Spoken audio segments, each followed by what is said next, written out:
Ese shi mwana tujya mu nyakandikisha nakuruka kwitesha kanikisha station aho bugire ni wanyu bugire bose barabize barabwiye wamenye ko bafashe itariki yo gusezerana mu rukiko bayisize tariki ihura na Nivea anive tuzayireka uko umunsi gusezerana n'umunsi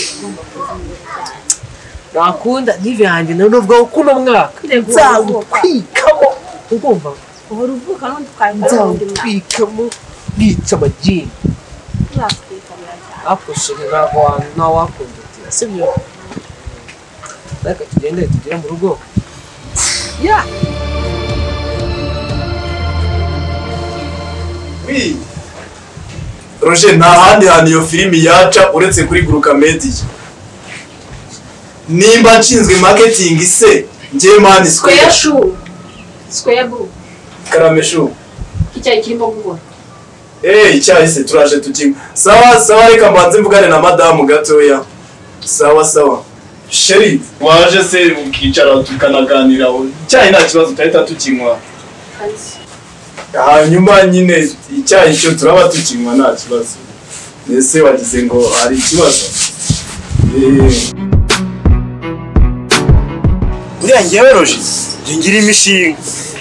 nabibabwiga jende buriya ndagira imishinga mwitonde jewe narababwiye ngo ndaza hano nazanye inda yanjye buriya ntago ndayisize mu rugo ndaza kunywa icyo muri bwame cyose kugeza kuri ikazi ya byera nge nta kibazo nge ndahari rwose ndanywa inzoga ndazihaga yose abantu akose ahundi aso Silvera yewe ariko ngewe rwose Silvera rihe nibasane ngewe ngendeye kunywera inzoga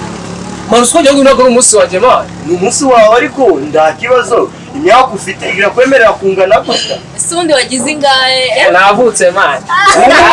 ngenda kuzi navutse no mu ese icyo kunywa ubundi kirenge ko ntabwo ndi buvuge nacyo kunywa kiranga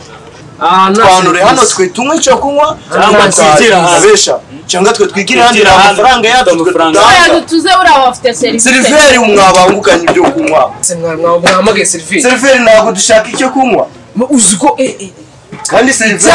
tuze mutuzarabizana ariko akaze twaje kwicara hano man ngewe buriya ntabwo mubizi twaje kwicara hano ariko Silveri man icyo kunywa tubona bakinze bakiriza ibiki ubone bwo ubonye ko turi hano igihe twahamagarije twebwe turaje tukicara tutegereza oya mutwihangane ntabwo ari mwakira benyine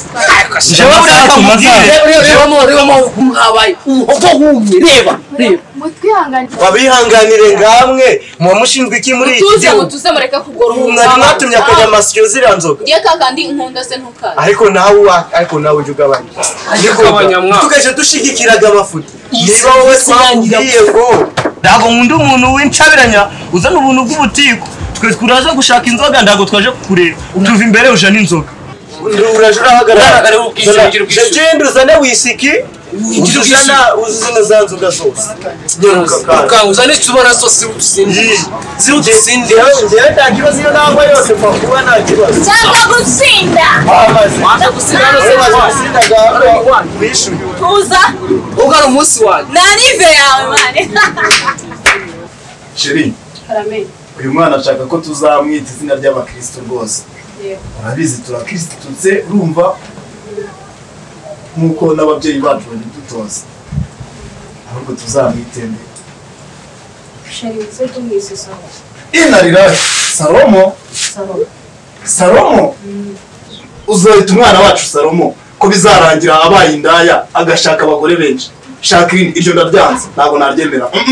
Jacqueline Sheri Lindi Yuda yewe no madame arandangije Yuda Yuda we uyobewe ibyo Yuda yakoreye Yesu amugambanira na genge yiwe uragira ngo natwe azatugambanire n'umuryango wacu ashyiraho n'abaturanyi ibya Yuda byo noneho ntabwo naryemera Jacqueline reka Yuda Jacqueline kahezeyo bangukaga njyewe nabikubwiye ngo ugira ngo ndakubeshe njyewe uriya ntabwo nkunda gusinda ariko uyu mwana araritonda kabisa umwana si umwana we wo ni umwana uyu nguyu yakuriye mu rugo yakuriye mu rugo urasambana Urasambanye nawe umva icyo bigambo Saba ya mushiki wanjye yarasambanye na mushiki wawe ndabafasha ceceka yamukunze ndatubireke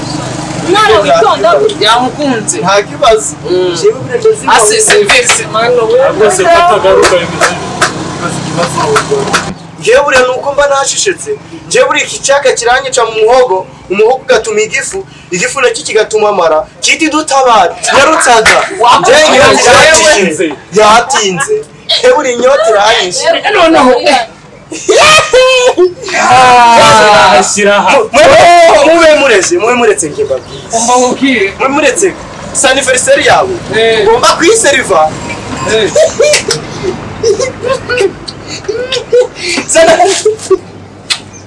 cyakora njye ndinywera oya ntiwatareka n'umva nkubwire njyewe buriya nabibabwiye ase wagabanyije ko byose njyewe ndagicyura tumva shyira hano uyu munsi ni umunsi wanjye ntabwo ari umunsi wawe nje ndayicura ndayinyweraga mu rugo kubera ko ari umunsi wawe ntabwo ari umunsi w'inda yawe tuzi iki ibyacu twese tuzi iki bazanye inzoga ugahita nje turanywa imwe iyindi njya ndayicura gosega njyewe mwambabari izi nzoga bazizanye ngo tuzinywe ziravanga zishize nje ndayicura nta kibazo nje buriya mwe muretse njye baba nje buriya niyo ndayinywa buriya nje nakinaga nje niyo ndazinywa nazibonye buriya nje twakomeza tukanaganira jewe twazibonye ariko zinyegereze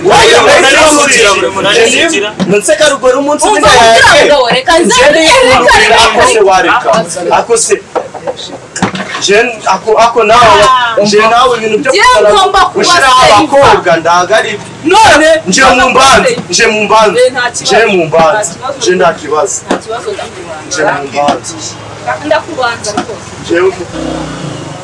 ariko iranakomeye sise ndambara gufite urayibona nawe nigera mu gifura nje mu mbanze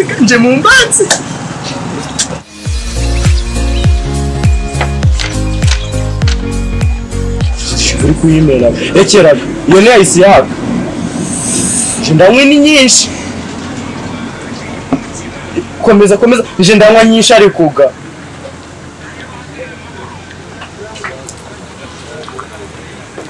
izo kuri kuzibogora nje uri kumanya nje ndamwisigaye nje uri kuyinsukiramo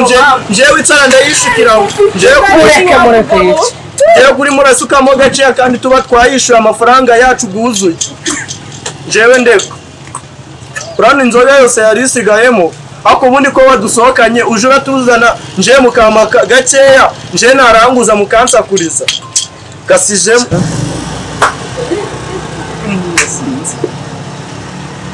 mbega ibibazo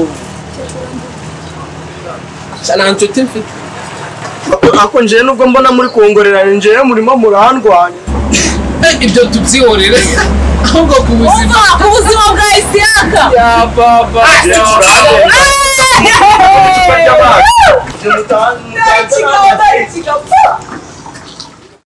sheri kibyo niba ndavuga byose urimo kubyanga basi tumwite petero ariko madamu nawe urasekeje burya koko ihene y'impungu zirigata icyuma cya mucoma gute wafata petero uzi ibintu yakoze subizi none se nimba ubizi uragira ngo azatwihakane agenda atera imbere amaze gukura rero narangiza atwihakana avuye ngo barasa ababyeyi bawe uzi yuko inkoko yabitse gatatu amaze kwihakana Yesu inshuro nk'eshanu urumva noneho ibaze ko yarabitse irasarara igera naho itera amagi nk'arindwi biriya ni ibisanzwe shuri ni ibisanzwe ubwo urumva wari ibisanzwe ibyo ntabwo ngiye birashaka irindi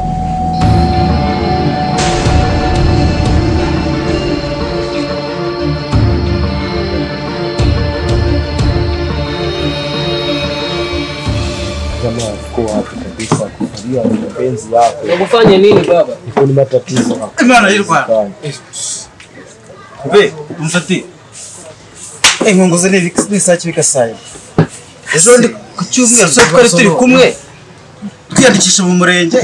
Tuvuga ko tugiye gukoresha ubukwe muri no minsi. Ubu bwanjye bwarabaye. Uramuvuza ngo iki? Ubukwe bwanjye bwarabaye kandi tariki ya baguhenda bize n'uyu munsi. None ko we wabonye ibintu yere muto. Wayibona?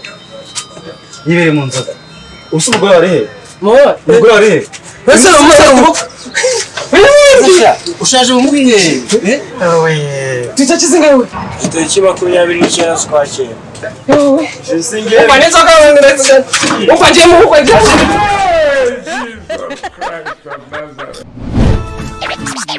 Oh, yeah.